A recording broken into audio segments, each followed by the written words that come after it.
भारत के प्रधानमंत्री इजराइल की यात्रा पर 25 फरवरी को जाने वाले हैं। इससे पहले ही मिडिल ईस्ट में इजराइल के विरोध में और ऐसा माहौल बन चुका है एक अमेरिकी राजदूत के विरोध में कि अरब राष्ट्र इजराइल के प्रति अपना गुस्सा पब्लिकली दिखा रहे हैं।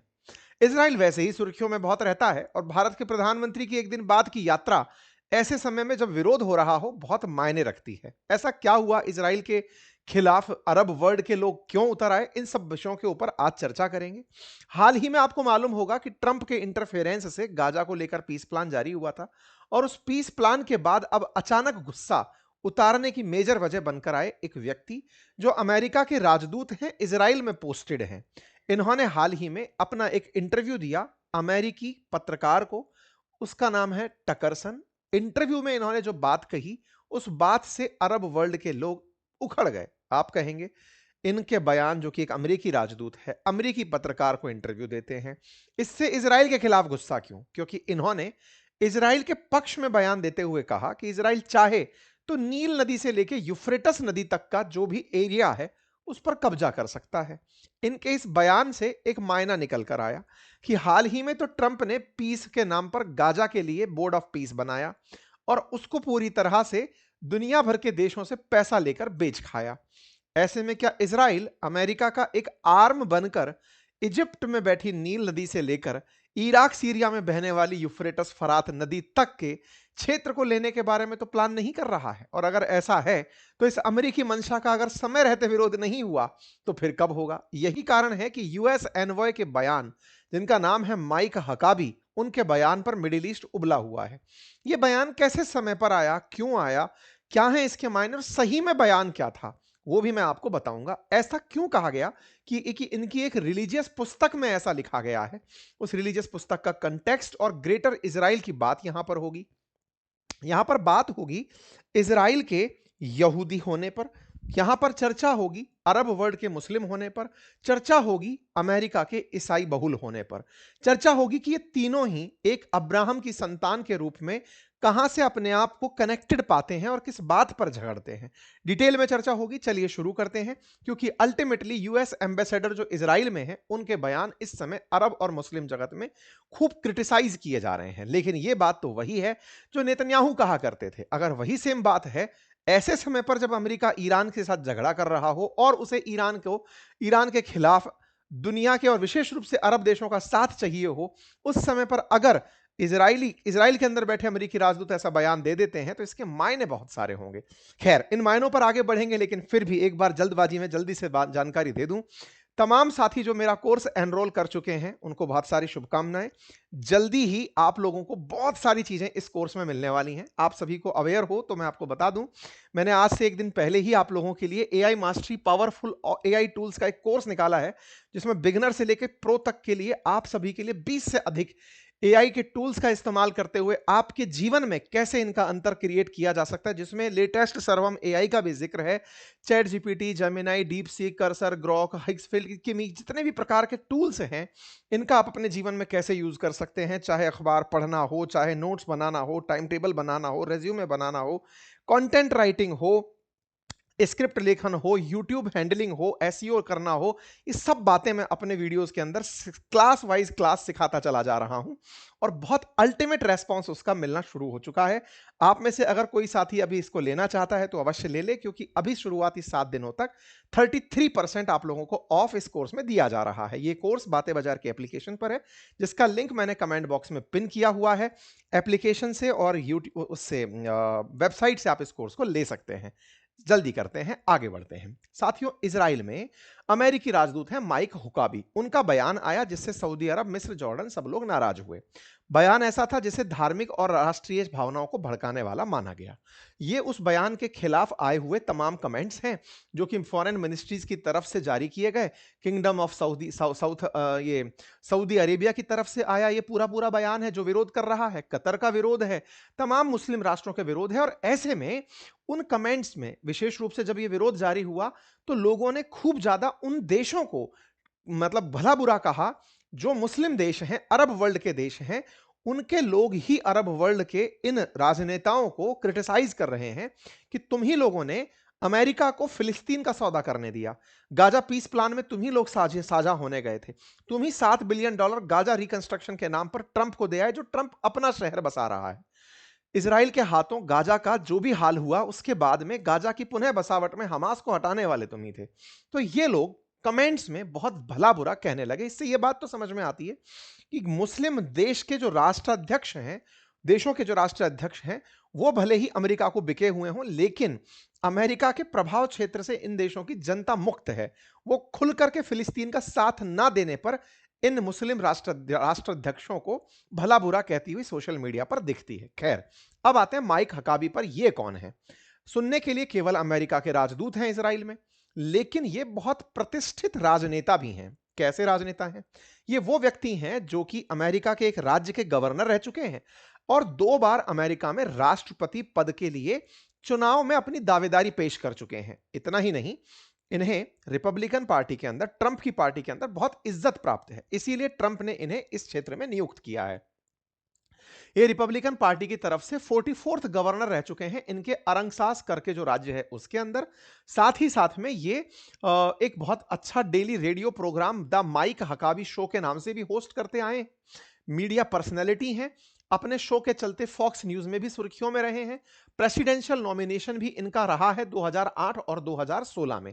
तो ये काफी अच्छे लेवल पर अमेरिका में चर्चित प्रतिष्ठित एक commentator, TV news commentator, anchor, ये सब रहे। और उसके बाद मतलब ये उनकी उस समय की तस्वीरें हैं जब ये अपना स्पीच दे रहे थे साउथ कैरोलिना में प्रेसिडेंशियली प्राइमरी के लिए। उस समय पर भी इनका नाम चर्चा में रहा। खैर, जब ट्रंप राष्ट्रपति बने तो इन्होंने उनको समर्थन दिया और ट्रंप ने इन्हें बदले में इजराइल का राजदूत बनाकर भेज दिया। ये इजराइल में थे तो इनका इंटरव्यू लेने के लिए आए एक और न्यूज के एंकर जिनका नाम है टकर कार्लसन। ये जो टकर कार्लसन है ये भी अमेरिका के बहुत प्रतिष्ठित न्यूज एंकर हैं। इनके शो की जो भी बातें होती हैं वो कट करके जब डलती हैं तो बहुत सारे न्यूज चैनल्स में न्यूज बनाती हैं। ऐसे में इनके द्वारा जो बनाई गई न्यूज थी वो धीरे धीरे सुर्खियों में आने लगी। टकर कार्लसन ने जो बयान दिया वो हेडलाइन बनना शुरू हुआ। It would be fine if they took it all. ये अच्छा होगा यदि इजराइल ये सारा की सारा ले ले। ये टकर कार्लसन के वीडियो के अंदर की क्लिप्स हैं जिसमें जो बातें कही गई हैं वो मैं आपको बता रहा हूं। उस बात में यह कहा गया है कि बाइबल के अनुसार अब्राहम के वंशजों को वो जमीन मिलेगी जिसे आज पूरा मिडिल ईस्ट शामिल होगा। इब्राहिम के वंशजों के बारे में बात की गई है। कार्लसन ने इस बयान में जब ये कहा तब ये हकाबी कहते हैं कि अगर वे चाहें तो वे सब ले लें। कौन चाहें? इजरायली लोग चाहें। यही कारण है कि अल जजीरा इंग्लिश चैनल हो या तमाम जगह हो, वहां पर अमेरिकी राजदूत की तरफ से इजरायली मंशा का समर्थन करने पर विरोध किया जाना शुरू हुआ। तमाम प्रकार के न्यूज चैनल्स ने यही लाइन उठाकर करना डालना शुरू किया कि खुद राजदूत के मन में यह मंशा है कि जो इजराइल चाहे तो इस पूरे क्षेत्र को ले ले तो गलत नहीं है। इसका मतलब अमेरिका यही चाहता है। देखो, राजदूत अपने आप में, जैसे अपने देश के अंदर भी जब अमेरिकी राजदूत यहां पर आए हुए हैं तो उनके जितने भी बयान हैं उनको अमेरिका का बयान ही माना जाता है। बिल्कुल वैसे ही यहां पर अमेरिका के राजदूत के जो भी बयान हैं उनको अमेरिकी बयान ही माना जा रहा है और वैसे ही इन्हें ट्रीट किया जा रहा है। तो इनकी प्रतिक्रियाएं आना शुरू होती हैं। You are saying that the origin is dead, मतलब तमाम बातें जो भी हैं इन सब के बारे में निकल निकल कर चीजें आई। ऐसे में हकाबी जो कि राजदूत हैं, जो खुद ईसाई धर्म को मानते हैं, कट्टर इजरायली समर्थक हैं, और उन्होंने इस बात को कहते हुए कई बार यह भी कहा कि फिलिस्तीन जो है वो पहले तो ब्रिटेन के कंट्रोल में था, वहां पर अरब लोग आ गए, लेकिन फिलिस्तीन को लेकर के वो इतना ज्यादा झगड़ा क्यों करते हैं? वो तो ब्रिटिश टेरिटरी था, तो वो वैसा ही रहना चाहिए। तो इनके बयान हमेशा विचित्र रहे हैं। फिलहाल जिस बारे में चर्चा हुई है वो ये वाला क्षेत्र है जिसे ग्रेटर इजराइल कहा जाता है। अभी जो इजराइल है वो बहुत छोटे से क्षेत्र में है जिसमें गाजा पट्टी और वेस्ट बैंक को लेकर के बवाल मचा रहता है, क्योंकि वो पहले फिलिस्तीन का था, अभी भी फिलिस्तीन ही है, लेकिन जितना बच गया उतना ही है। कहते हैं कि पहले तक, इसके पीछे बहुत बार मैंने सेशंस किए हैं, फिलहाल पर अभी हम फोकस वापस से करते हैं जहां पर चल रहे हैं। ये वाला जो जानकारी दे रहा हूं मैं वो ये है, इजिप्ट के अंदर एक नदी बहती है जिसका नाम है नील रिवर, और यहां से लेकर के यूफ्रेटस रिवर, ये यूफ्रेटस रिवर जो है इसके बिल्कुल ईरान से होते हुए, सीरिया से होते हुए, ये टिग्रिस यूफ्रेटस दो नदियां हैं। इनमें से यूफ्रेटस नदी, जिसे फरात नदी के नाम से भी जाना जाता है, इससे लेकर के इस क्षेत्र को ग्रेटर इजराइल माना जाता है। मतलब इजराइल मानता है कि हमारी किताबों में जो इनकी रिलीजियस टेक्स्ट हैं उसमें लिखा गया है कि यह क्षेत्र जो इजराइल के संस्थापक रहे या यहूदियों के जो गॉडफादर रहे, जो गुरु रहे, उनको, उनके द्वारा यह जगह यहूदियों के लिए की गई है।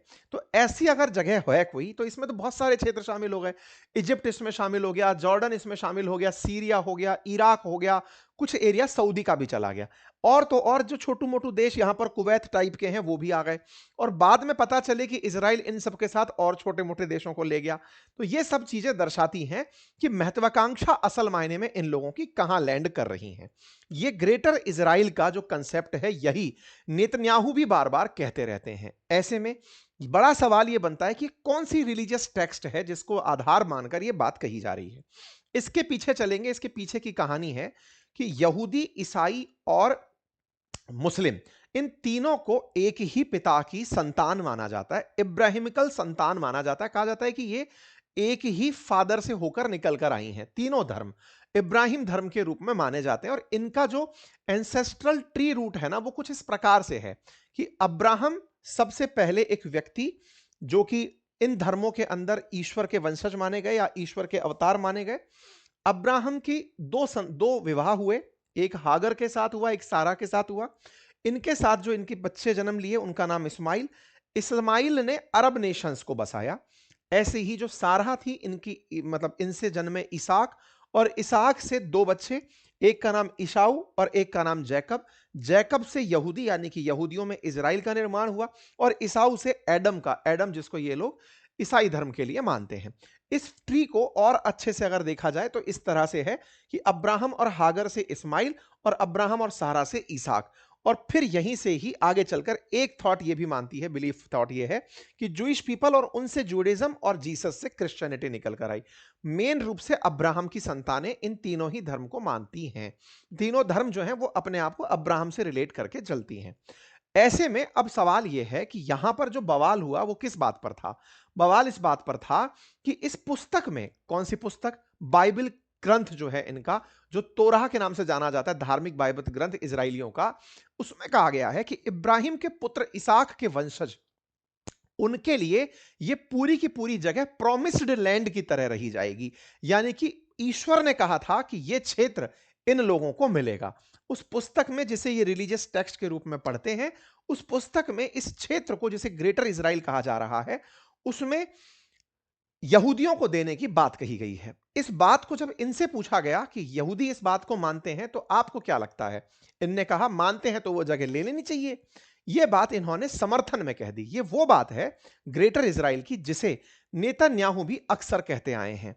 इसी बात के चलते पाकिस्तान समेत 13 मुस्लिम देश इजराइल के विरोध में उतर आए, क्योंकि नेतन्याहू अक्सर खुद भी यह कहते हैं कि मैं भी एक मिशन पर हूं जिसमें ग्रेटर इजराइल बसाना मेरी मंशा है। ऐसे में अरब देशों का इजराइल के खिलाफ उस समय विरोध होना, जिस समय प्रधानमंत्री नरेंद्र मोदी इजराइल की यात्रा पर जाने वाले हों एक दिन बाद ही, तो यह अपने आप में ज्यादा बड़ी चर्चा का विषय बन जाता है। क्योंकि इजराइल के अंदर इनकी जो यात्रा है वो ऐसे समय पर हो रही है जब इजराइल और अमेरिका मिलकर गाजा के पीस प्लान पर चर्चा कर रहे हैं। ट्रंप लगातार गाजा के नाम पर पैसे वसूल रहे हैं बोर्ड ऑफ पीस के चलते। $17 बिलियन हाल ही में प्लेज किए हैं गाजा को रिकंस्ट्रक्ट करने के नाम पर। अरब देशों का जहां साथ चाहिए था, वहीं पर अरब देशों के साथ के चलते अब अरब देश ही इजराइल के विरोध में आ जाएंगे, तो कहीं पीस एफर्ट्स कहीं पीछे तो नहीं हट जाएंगे। और भारत जो कि यहां पर अपनी प्रेजेंस देने जा रहा है, अभी हाल ही में मैंने सेशन भी बताया था आपको, बोर्ड ऑफ पीस में भारत एज एन ऑब्जर्वर पहुंचा था। तो भारत के लिए ऐसे समय पर, क्योंकि भारत अरब देशों को भी साध कर चल रहा होता है, इजराइल को, अमेरिका को, सबको, हम सबको ही साध रहे हैं। कारण यह क्योंकि हमारे 140 करोड़ लोग हैं, सब तरह की मान्यताओं के लोग हैं। ऐसे में हमको सबको साथ लेकर चलना है, और सबका साथ सबके विकास में हम किसी के खिलाफ और किसी के साथ हो ही नहीं पाते। तो ऐसे में हमारी यात्रा को और अड़ंगे लग रहे हैं। इजराइल यहीं पर नहीं रुक रहा है। उन्होंने वेस्ट बैंक के 60% एरिया को कब्जाने की योजना जारी कर दी है। यूं समझिए कि इस 60% वेस्ट बैंक, जो कि फिलिस्तीन का माना जाता है, ओस्लो अकॉर्ड के अकॉर्डिंग उसके 60% एरिया पर इजराइलियों ने रजिस्ट्री करवाना शुरू कर दिया। कहा है कि अगर तुम्हारी जमीन है, गाजा वालों, फिलिस्तीन वालों, तुम्हारी ये जमीन है तो कागज दिखाओ, नहीं है तो छोड़ कर जाओ। ये असल में वेस्ट बैंक है। आपको याद होगा जब मैं इजराइल की यात्रा पर गया था तो मैंने वेस्ट बैंक में इसी, ये जो एरिया नंबर सी है, यहां से खड़े होकर वीडियो डाला था आप लोगों को, वो आपने देखा भी होगा, अंकित इंस्पायर इंडिया पर हमने शेयर किया हुआ है।